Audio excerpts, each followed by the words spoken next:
Council, if you could just wait 1 minute, we're gonna. Of course. When everybody's set, then there won't be so many wrestling papers, and we'll get a better recording. Are you ready to go?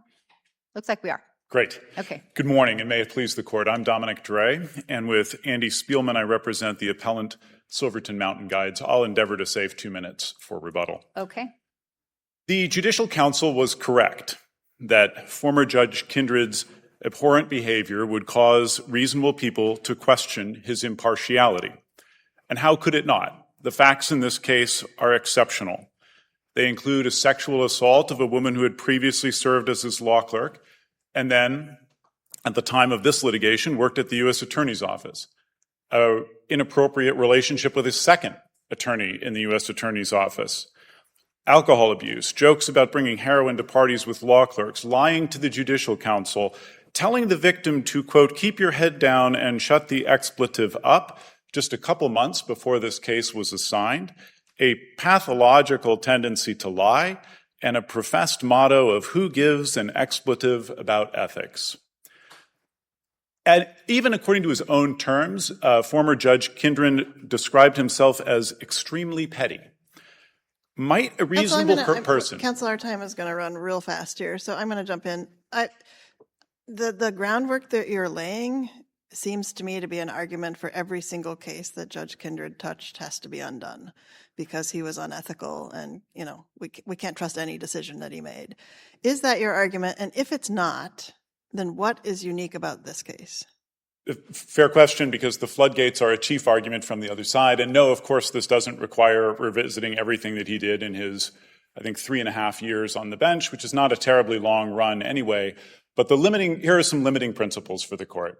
First, it would have to be a case in which the government was on the other side, a civil matter, because I believe they've already conceded all of the criminal matters, and in which the government prevailed. So there aren't going to be that many of those to begin with. Second, it would require Rule 60B relief, the posture in which we're here today, and 60B requires timely application be made. We cite the Binone decision, I believe. I'm probably mispronouncing it from this court about the timeliness requirement.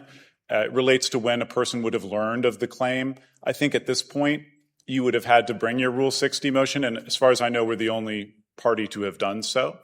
And then the final thing, and this really goes to the heart of the issue, is the timeline in this case is incredibly important.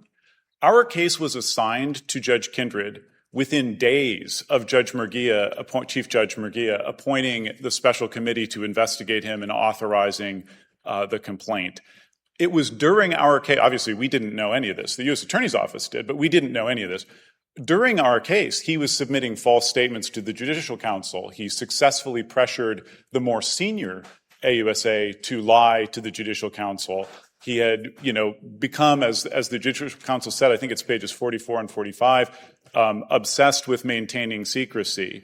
So it is during our case exactly, the timing is uncanny, where the maximum incentive for him to curry favor with the U.S. Attorney's Office was at its zenith at the time. He would have to know a lot, and you're asking us to attribute this conflict from the criminal side to the civil side. That's quite a lift. That's a heavy lift, counsel. So it's not exactly. And the reason for that is I don't think that former Judge Kindred, we don't have anything in the record that indicates that the individuals that you've identified were involved in this case at all, right? I think that's uncontested. Correct. Okay. So I think the only way you get there is that this conflict, and no one here is going to understate the severity of the conduct. So please don't misunderstand me. But it is a different rule, right? When you go to attribute this to a different part of a governmental agency. So what's your best shot that Judge Gleeson was incorrect on that point? I want to make yes. And so one of the errors in the court below, I think, is running together the two theories here. There's the 455A recusal requirement, and then there's conflict imputation. I'm going to focus on the former because I think it's the stronger and easier argument. But please note that the court below kind of elides that distinction, and that's part of what leads to trouble in the decision. So the court. So if we're going to start, forgive me, but if we're going to start then can we just make one other clarifying point, which is I think your argument has shifted significantly from the one you raised in the district court.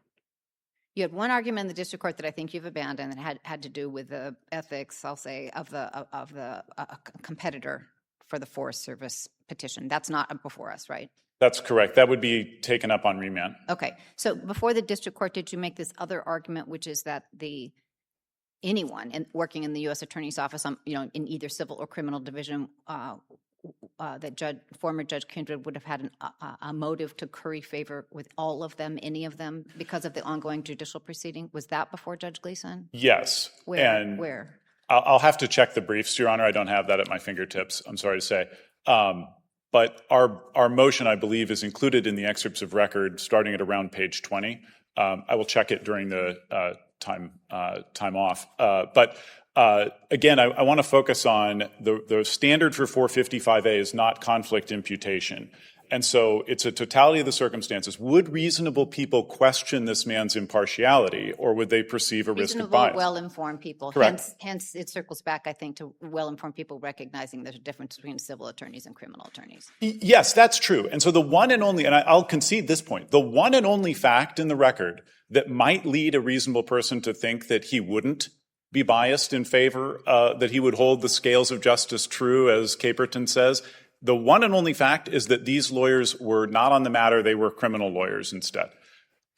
That, however, is belied by all of the rest of the evidence, including the fact that we know there are other lawyers in that office who are aware of the affairs of I'm going to carefully describe the facts in this case because we have a crowded gallery, but of all of the facts that went into this, that they were known. A third U.S. attorney had been assigned off all of his kindred cases. We know that, quote unquote, several of people in that office testified before the Judicial Council during the pendency of this litigation. A reasonable person would know about all of this. So what's the incentive? And the judge doesn't know who in that office knows and doesn't know, but everything about his life depends on this. I mean, bias or the appearance of bias is a function of two things, having an interest in the case and then having the character whether or not you're going to act on it. His obsession with secrecy, I mean, talk about a terrible strategy. He met with the woman he had assaulted and told her to keep her head down and shut the F up. So we know that. But back to we have Williams and some other cases that says that you don't disqualify the entire office. Now, that's a disqualification case, not a recusal case. I understand that. But I think to Judge Kristen's point, where's the line here? In answer to Judge Forrest, you said, well, there isn't that big a universe. But I think if I understand your answer correctly, and I may not, so you can correct me, you think he should have recused on every civil case that emanated out of the U.S. Attorney's Office. And I know you said that's not that big a universe, but I mean, is that your position? At this time, I mean, before he had assaulted the woman, he could have heard them. No, I understand, but I mean, during the relevant So it's really period. only a year. No, I understand your limiting principle, but I want to make sure I understand. You think he should recuse from everything in that office during the relevant time period? Yes. Okay, thank you. Thank you. I'll reserve the balance.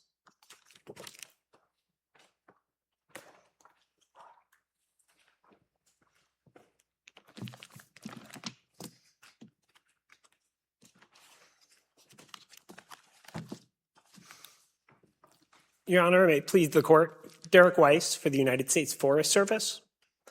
Former Judge Kindred's creation of a hostile work environment and his sexual misconduct towards clerks and attorneys was abhorrent and inexcusable.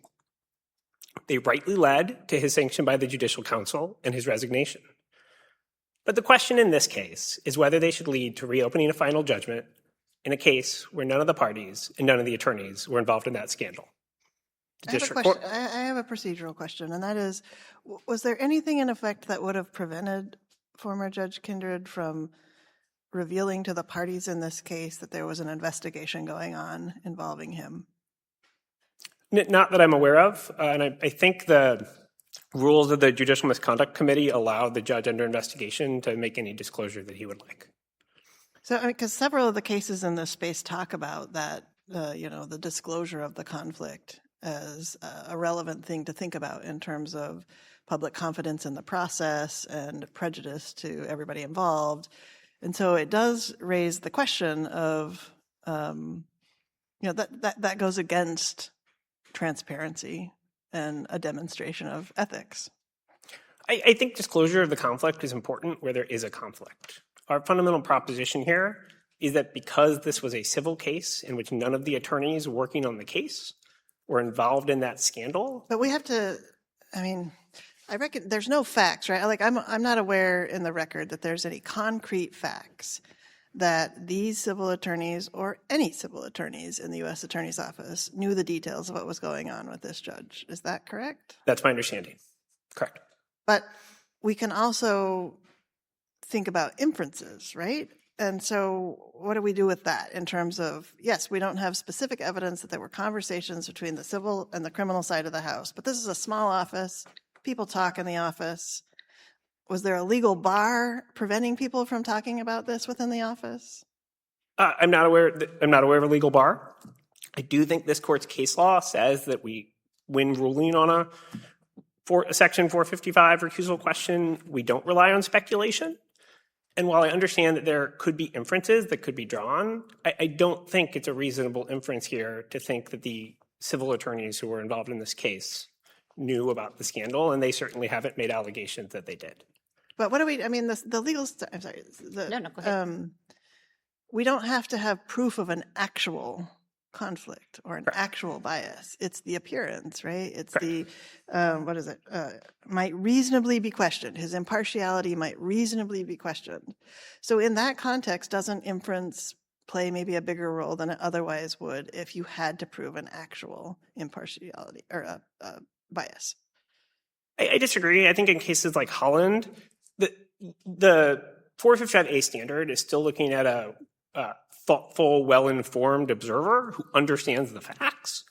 And so I don't think the question is whether, I think there's a difference between drawing an inference about whether there's an appearance of impartiality because the judge might want to favor criminal attorneys who are involved in this case, as opposed to whether the civil attorneys involved in this case knew something, because that's not a fact that they've asserted or established. And I think that's the difference between kind of speculation, which you don't do, and the appearance of impropriety, which you can look at for how the criminal attorneys might have been affected by this case. You didn't put anything in the record, no affidavits, am I correct on that?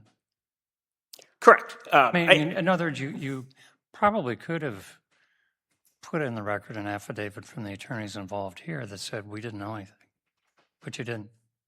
Sorry, to be clear, the district court judge here accepted the representations of the U.S. Attorney's Office regarding the two women involved directly in the scandal. Well, I think can we be clear here? The representation that they weren't involved in this case at all. Correct. Right, but Judge Thomas is asking a different point about the civil attorneys who represented the Forest Service. Well, okay, sorry. So I think... we know, we accept who was involved in this, but you've said here it's not reasonable to assume that everybody knew about it, and the record is bare on that, correct? It is, but I think that's partly... Why is it a fair inference in a small office that if there's some big scandal brewing, they wouldn't know about it? I mean, they're arguing the inference goes their way, you're arguing the inference goes your way, and we don't have a record, right? And I think the reason we don't have a record is because this isn't how they presented the issue in district court. But you could have defended it by saying, with an affidavit, no, we didn't know anything. Well, but I think the point is that their district court motion focused on the judge's desire to influence the two women with whom he had the improper conduct. And so our representations in district court responded to that argument they made. They raised two arguments, right? I asked opposing counsel at the top of the hour here on this point. Do you agree with that? They raised two, one of which is now a jettisoned, the one having to do with the other helicopter bidder, right? Yes. Okay, and so how would you characterize the argument that, the remaining argument that Silverton raised before the district court, please? I think they made two arguments. The first was that there was a Section 455 recusal issue because of the two women with whom the judge had improper relationships. And then they made an argument under the Alaska Rules of Professional Conduct that those are imputed within the office. Even if you look in their opening brief here in this court, their 455A recusal argument focuses almost exclusively on those two women with whom the judge had relationships. They only get into questions about who else had knowledge of the events and management of the office and other people when they're talking about imputation under the Alaska Rules of Professional Conduct. That may be, but I guess a lingering question I have is the ultimate question that Judge Gleeson had to look at was whether this judicial actor's impartiality might reasonably be questioned. She knows all about what that investigation was about and the details of that as it's being presented. And so even if the parties didn't specifically identify the argument that they're identifying now, why shouldn't she be thinking about those? Because the ultimate question, I mean, we're also thinking about sort of the public confidence in the judiciary.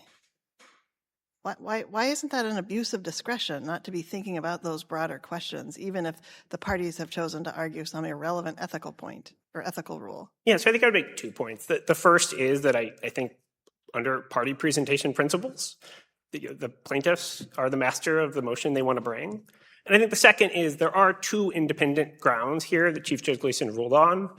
Even if this court were to disagree and think that there was a Section 455 recusal issue, Chief Judge Gleeson independently determined that Rule 60B relief was not warranted here.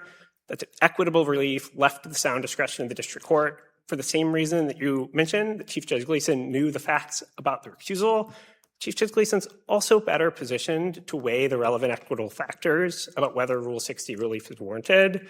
Her decision explaining why those factors don't warrant relief here was reasonable and not an abuse of discretion. I would be remiss if I didn't quickly respond to the forfeiture argument they make in the reply brief. They say that the government failed to address the first of the Lillieberg factors. I'd point the court to page 18 of our brief where we addressed that, and we certainly didn't concede it. If there are no further questions, I don't think there are. we ask that the court affirm. Thank you.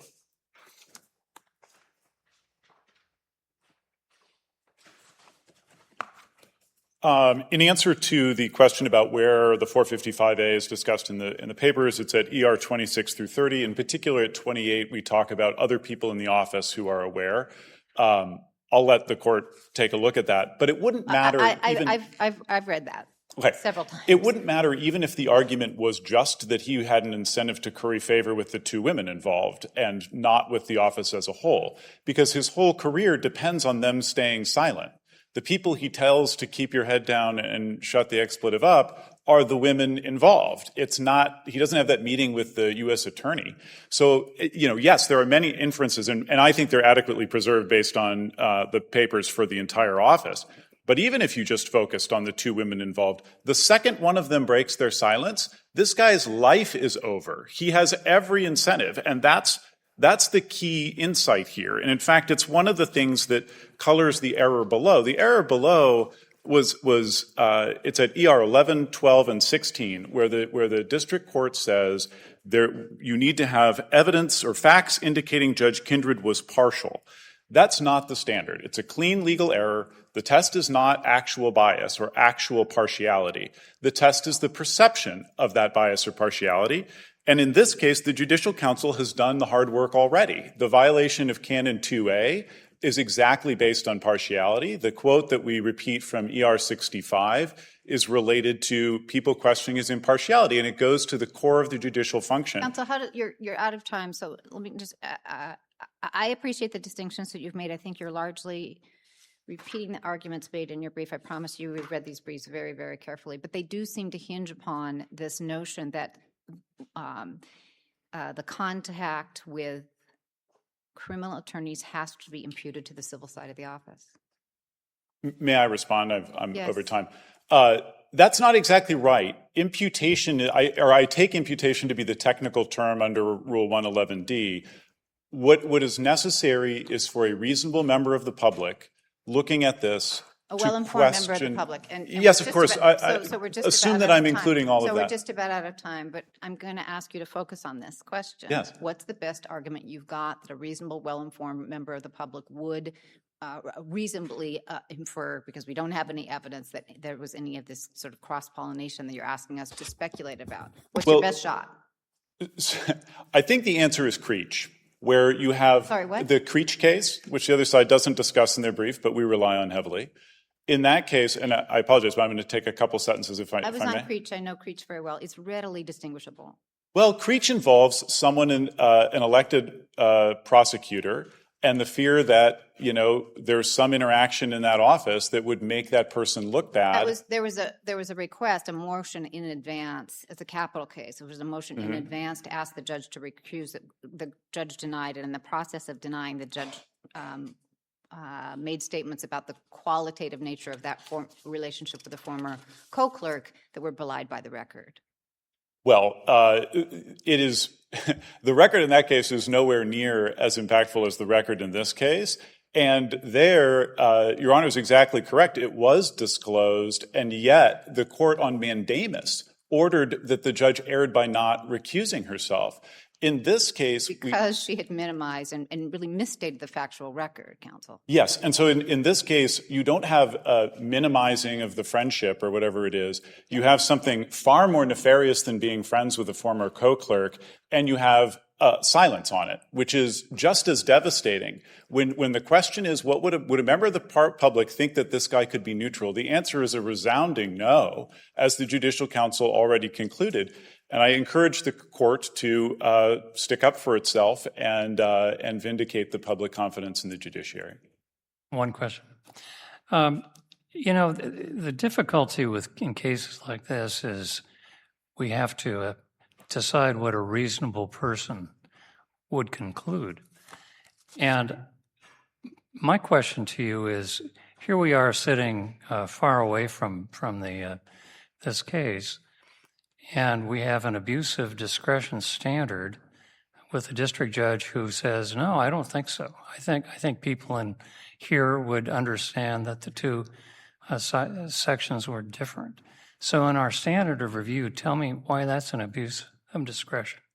Because I recognize your point fully, don't get me wrong, and I recognize the government's point. They say, oh, no, a reasonable person would not assume. You say, yeah, obviously a reasonable person would assume. Yes. A legal response first, which is under abuse of discretion, legal error as to the standard. So that answers that piece of it. And then the practical response, again, a member of the public, the hypothetical reasonable person who's informed of the law and facts, doesn't need to conclude that there's not a wall, although there wasn't a wall, but doesn't need to consider that to reasonably question. The person doesn't even have to conclude that the guy's biased. Reasonably question whether or not he would be impartial in a case like this. And like this, meaning where his whole career and life hinges on a contemporaneous investigation that he's in the midst of lying his way through. And I don't want to stretch the court's patience, but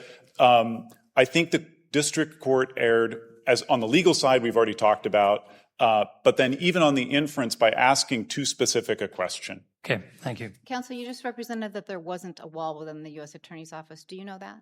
Oh, I'm sorry. There's nothing in the record to say that there was a wall. All right. If there's nothing further, okay. Thank you all for your arguments. It's a very important case. We'll give it very careful consideration. We have one more argument on the oral argument calendar today. It is Patterson versus Wells Fargo.